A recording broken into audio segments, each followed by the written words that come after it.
Today I am doing the perfect palette tag, and this is really fun, like most tags are. I love tags, and it's so revealing, and you find out interesting things about yourself and others.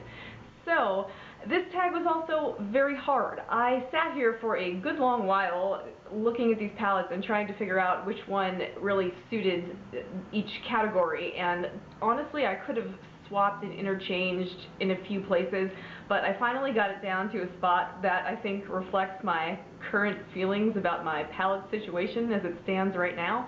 So let's get going and I will answer these questions. Okay, the first question, and I will be looking over here at my computer to read the questions, is best packaging, and I decided to go with my Tarte Gorgeous Getaways palette. This is this big old guy that I recently got back in November at Ulta, and here, let's see, it's a big one. So you've got four quads with, well, four eyeshadow quads that also have blushes attached to them. They pop out, so it's like that, and down here, and you've probably seen this, I'm going to make this quick, but there's a little palette that you can pop any of those quads into to take with you. And I love the idea, which has become increasingly more common with other brands lately. I think that's great, of, you know, being able to make your own palette out of a larger palette. Like, that's just so fun and so useful. And I like how it comes with all these blushes as well, accompanying these shadows. So I just think it's great packaging, and I've been really enjoying using this thing since I got it. Okay, the next question is best color payoff, and this was hard, and it was hard because I love the color payoff of the Balm, but I had to give some love to Shiseido eyeshadows. The Shiseido shadow formula is so amazing, and you don't hear people talk about this enough, in my personal opinion. As you can see, I hit major pan on two of these shades. I bought this quad several years ago, or this trio several years ago, and I took it on vacation with me, and I used it every single day, and it made me so incredibly happy. And the formula is velvety. The color payoff is excellent, but I'm kind of grouping that together with an incredible formula that just feels like velvet on your eyes and blends beautifully and looks so rich. And the name of this is actually Luminizing Satin Eye Color, and it's like luminizing satin for your eyes, and it's great. This is a brown one. The name, it doesn't have a name, it's BR307. This is still available from Shiseido in their permanent collection, and I would recommend you checking out any Shiseido eyeshadows. Their formula is just divine, if we're going to be dramatic about it. Okay, the next question is most versatile, and I decided to go with the Lorac Pro palette.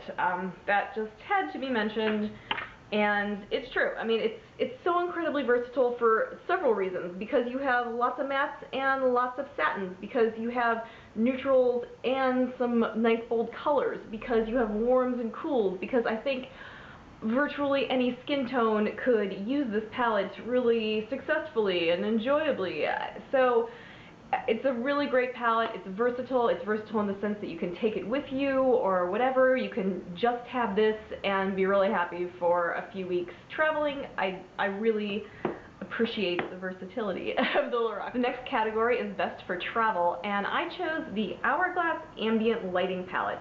And you may have heard me talk multiple times about how I love to travel with the BalmJovi palette, but lately I feel like this is just the indispensable travel item. It is just so great to have, and I've taken it with me on every trip I've gone to since I've purchased it, because for me, I've got a setting powder, a beautiful subtle highlighter, and a bronzer, illuminating bronzer, all in one palette. And I mean, I probably wouldn't say this about any old products that had these kind of powders in it, but because of the quality of this product and because it does just such amazing things for your complexion, I have to pick the Ambient Lighting palette. It's got those three things, and having it when I travel, I feel like I can always look great even if my skin's not doing great. It's just been stellar. Just love this thing, and it was really worth the astronomical cost of the product.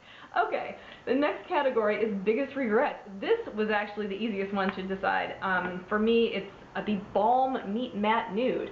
And as much as I love the Balm, this palette I do actually regret buying it. I just rarely use it. It has, as the name suggests, all matte shades, a ton of shadow in this little palette. I mean, there's so much product. And I've tried to use them. I mean, I can see I've like made marks in every single color, and I have the hardest time. Like the kind of funky colors, like the yellow and the peach, it's like I think these are going to be really amazing blending colors, and then they just end up making me look weird. And in some ways, the color payoff of some of these colors isn't as awesome as I would have expected it to be. So I just not happy that I bought that, but you know, I got it half off on how it looks, so okay. The next category is best color names. Okay, and here comes one of my all-time favorite awesome palettes, and it's the BalmJovi. And I love these. I mean, like, the theme is like rock and roll, right? And so it's Metallica for like metallic silver, it's Alice Copper, Led Zeppelin, Moderato, Allegro, and those are for like the matte shades. They have like, you know, classical music names. Then like the glittery ones have like fun names like The Stroke, REM, Third Eye Blinded. But it kind of makes me smile every time I see it, and I enjoy using it, and yeah, the Balm does great names. Alright, the next category is least used. This was pretty easy too, and this is not a regret, but it is definitely my least used. It's the Urban Decay Book of Shadows Volume 4. I bought this right when it came out, which I think is it's maybe like 3 years ago, and it's like I will try to use it, and I just kind of end up sort of perplexed on what to do with it, like how to make a total look.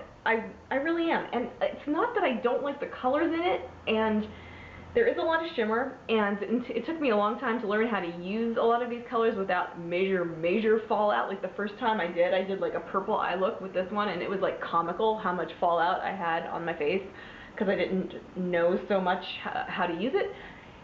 So I want to use this, and sometimes I'll pull it out and I'll use it and I'll be like, I wish I hadn't done that. So I do sometimes, I use the more neutral shades more often than the colors, but yeah, least used. Alright, the next category is, let's see, I want to make sure I like didn't skip any categories. Okay, most used, most loved, the Desert Island palette. Alright, I'm giving this one to my Smashbox Brown Eyes palette. I love this thing, and like if you follow me on Instagram, you'll see that I just recently got this. So I haven't had it that long, but there's no rule in this tag saying you can't pick a new palette for a winter. So this is a great palette. I'm actually wearing it on my eyes right now, and I'm wearing this bottom row. Like they say that the bottom row is the smoky trio and the top row is the soft trio. I think it's kind of an all-around smoky eye palette. Like when I do use the top row, I can get a major smoky eye out of that. The like winning color in here is this matte navy color. It is just gorgeous, and whenever I use this, I just feel like I look gorgeous. It really does enhance my coloring, which, you know, is the whole point, but it truly does that. The formula of these shadows is lovely. They feel nice, they blend well, the color payoff is excellent, and even the more neutral, subtle colors really make an impact. I like try to show you one more time what I'm working with here, but I love this. And even though you think like you want something more, just more, not so simple as a desert island choice, you could be so happy with this, and it's so easy to use. You don't have to really think too hard about how you're going to do a look, so I just love this thing. Okay, there's one more bonus question that I got from Bailey B. That's her YouTube name, and she also has a blog called Making Up the Midwest. But she just did this tag, and I watched it literally yesterday. And she added a question that is, what did she say? Current lust. So what am I currently lusting for? And I will tell you, I am lusting for a Tom Ford quad. They just sound so dreamy, and every person's video that I've seen Terra Babies and Flower Bomb 31 talk about them, Makeup MLC. I'm just lusting for it, and when I was at a Bloomingdale's recently, I went to the Tom Ford counter and just played around with everything and swatched everything, and I'm rubbing the shadow all over my hands, and you know, they were very nice to me. It was not a busy day, but oh my gosh, they really are dreamy. It's super, super dreamy.